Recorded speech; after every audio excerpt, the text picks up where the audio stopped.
Hey, Tony Corpin here, School Transportation News at the ACT Expo, and we've stopped by the Propane Education Research Council booth, and I am here with Mr. Stephen Whaley, who's the Director of Propane Development here. And Stephen, thank you so much for joining me for a little interview. I'm really glad that you came by, Tony, and all the work that we're able to do together to help folks with providing clean transportation for moving students to and from school, because every child deserves a clean, safe ride.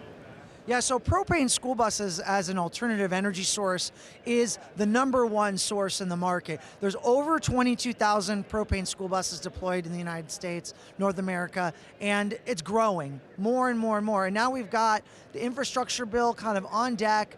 It's passed the House, it's coming through the Senate. We're kind of like hoping as an industry it comes through. And we noticed there was a shift because it was $5 billion for EV, and then now it's 2.5 for EV and 2.5 for low emission, which is kind of like code for propane, right? So I wanted to kind of get your feedback and kind of how you feel about that change and what you think it means for school districts to be able to access such a large amount of technology and invest that back into their fleets. To put that in perspective, I don't know if you remember back in 2008 with the ARA grant funding, there was $300 million nationwide for every application, school bus, truck, I mean everything, and it was across all of the alternatives, electric, CNG, propane, so forth. And then we had the Volkswagen settlement money that was almost $4 billion for all of those solutions together. Just trying to put this in perspective. Now we have proposed, and we're hopefully optimistic about the passing of this bill. This is $2.5 billion just for ultra-low emission school buses, for just that one application. So we're talking about thousands and thousands of school buses now going to be deployed with this technology. When you look at $2.5 billion for EV and you look at $2.5 billion basically for what I'm going to say propane, we're going to be able to put so many more displaced diesel buses on the road, because a propane bus is just a few $1,000s more than the diesel bus cost.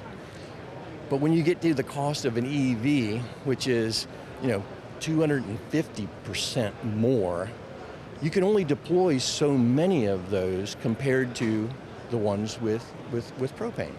For example, if we just covered incremental cost, okay, the cost above what a diesel bus would cost, on a national average, we're looking at about $6,000 for a propane one. And you're looking at $350,000 for an EV one. And again, it's a limited range. We're going 400 miles on a nice day when you don't turn on the air conditioner and you don't turn on the heater. You might get 100 miles out of an EV in some very good climate areas. We can turn on the air conditioner. We can turn on the heater. We can start in minus 50 degrees below zero and fire up, and within minutes have a cabin temperature at 70 degrees. I mean, it works, and it's been deployed everywhere. So now, if we just focus on that incremental cost, $6,000 compared to $250,000, I can put 41 buses on the road for the same amount of one EV bus. So if we want to take care of the diesel problem, nationwide, we can deploy so many more propane buses on the road to, again, provide that clean, safe transportation for our kids.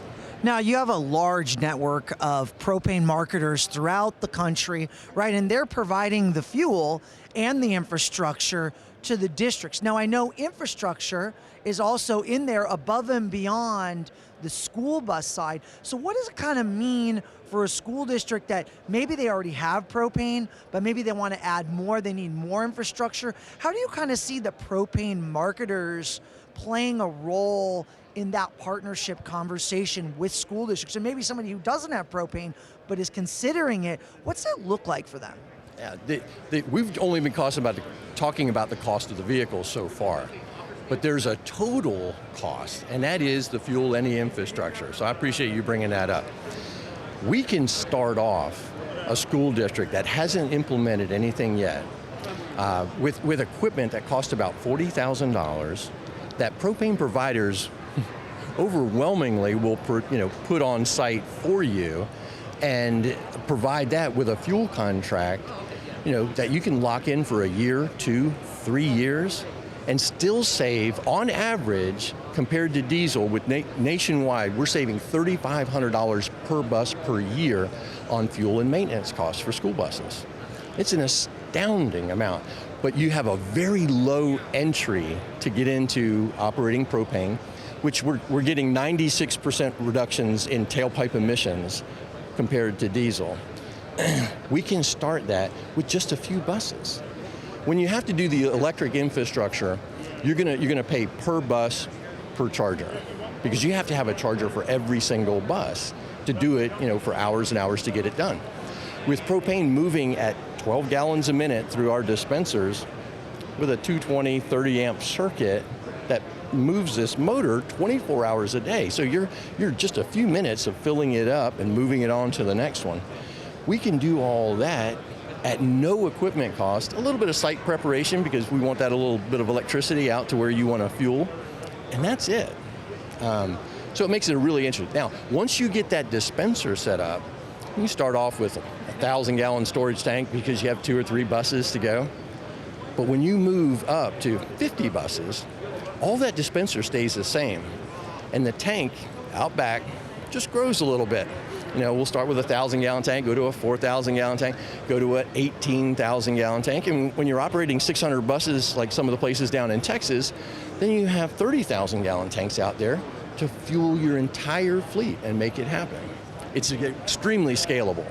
Now, if I'm not mistaken, there's also a fuel rebate that's still at play too, because when I'm looking at filling up my car these days, I'm in California, some places still different, but it's almost $5 a gallon for unleaded gasoline. I mean, it's getting up there. It gives you cause to pause for a second and say, wait, what fuel source should I invest in? Because, obviously it's a very fluctuating, volatile market with the way things are in the world. So here we are, $5 a gallon again. The days of when the pandemic hit and it dropped by almost 50%, well, now it's back up to the levels we all remember. So, I think what would be a last thought that you would leave for someone that's considering total cost of ownership and fuel costs and kind of that variable change with some of the things propane has an advantage of? Well, since 2006, there has been an alternative fuel tax credit. And it's more than a tax credit for a non-tax-paying entity like a school district. They actually get 36 cents a gallon for buying propane back in a form of a check. And that's what's been used to help pay drivers more, to get more driver retention. All of those have been put in play to make it more cost-effective for school districts to operate on propane.